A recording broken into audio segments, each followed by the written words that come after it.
nyebrang rel itu Allahu Akbar lu bang.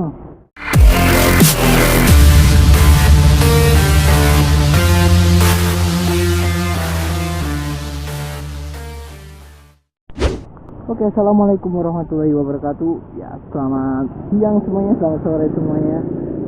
Nah, kali ini gue lagi mau nyurvei nasabah dengan nama Pak Hartono dari sebuah PT yang ada di daerah Kelari, Kecamatan Kelari. Sekarang kita lagi menuju ke rumahnya Pak Hartono, lagi pakai motor Yamaha Vino di depan kita ini. Nah, kali ini sembari kita meluncur ke rumah beliau, gue mau bahas sedikit tentang ban bocor. Ya, ban bocor pada ban tubeless, kebocoran pada ban tubeless. Jadi kemarin itu dan akhir-akhir ini gue itu sering banget kena ranjau paku. Jadi selalu kenanya itu setelah nyebrang rel itu Allahu Akbar lu bang. Jadi gue itu selalu kena ranjau paku setelah nyebrang rel.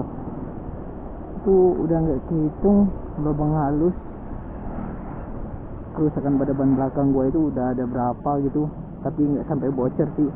Nah, jadi ada satu paku berhasil ngelobangin ban gue dan akhirnya bocor ya kan. Jadi gue langsung nyari tempat penambalan ban yang terdekat. Gue tambal lah di sana. Pas ditambal itu kan lubangnya itu udah gede, tapi malah tambah digedein lagi. Katanya sih memang gini prosedurnya.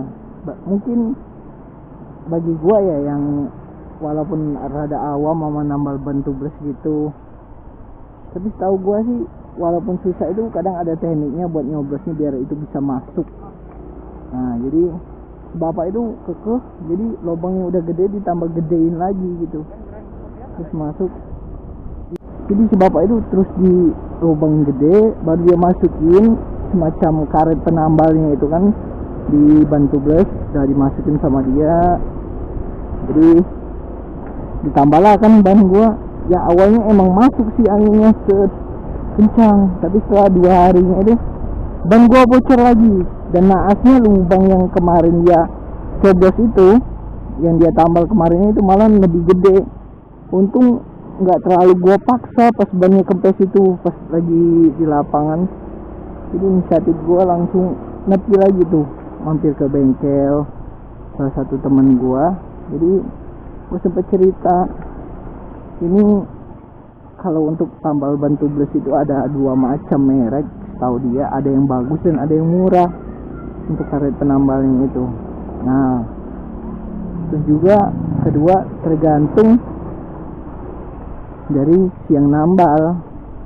Kalau yang nambalnya belum terlalu bisa, biasanya asal dilobangin aja kayak gini jadi sobek. Apalagi udah dipaksa gembos ditambah sobek gini katanya.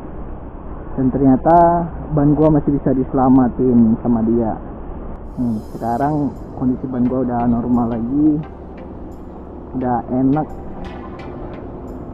Dan kesimpulannya sih buat kalian kalau mau tambal ban tubeless itu mending tambal di tempat-tempat yang istilahnya terpercaya lah bagi kalian. Kalaupun kalian bocor bannya di perjalanan, ya sebisa mungkin diperhatikan cara orang yang menambal, ataukah udah kompeten atau belum. Kalau memang meragukan, mending stop, minta isi angin aja, terus lanjutkan perjalanan. Kita cari tempat yang lain daripada ban tubeless kita, ban motor kita itu malahan bukannya bener, malahan tambah sobek. Oke, segitu aja tips dari gua. Thank you for watching my video. Bye bye.